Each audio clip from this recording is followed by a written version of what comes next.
Pretty much everything I do happens online. My work, side projects, doctor's appointment, even backing up photos of my daughters. So yeah, I can't afford to leave things unprotected.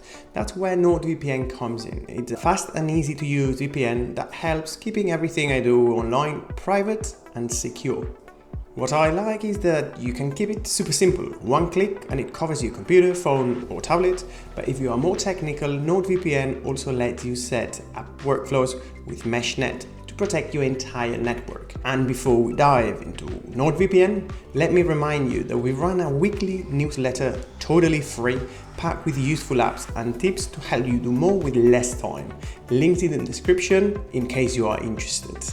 Let's start by seeing how much will NordVPN cost you. The first thing you'll notice is that there are several plans: Basic, Plus, Complete and Ultra, and it starts affordable. Of course, monthly plans are way more expensive than if you purchase NordVPN for 2 years.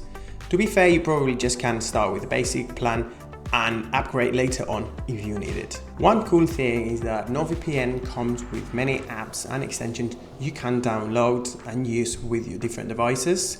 As you can see, there's desktop and mobile apps for Windows, Mac, Linux, Android and iOS, and extensions for different browsers. I use NordVPN primarily on my MacBook. From this list, you can select the location you want to connect to, or if you want to do things more exciting, drag around and find the location that you want in the map. Why don't we connect to Miami?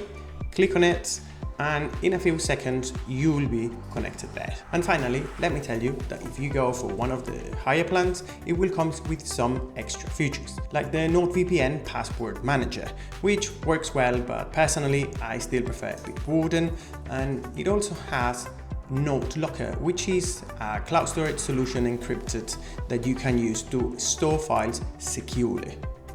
That's it for today. I hope you enjoyed this quick overview of NordVPN. If you enjoyed the video, please subscribe and give me a thumbs up. Have a good day and see you next time.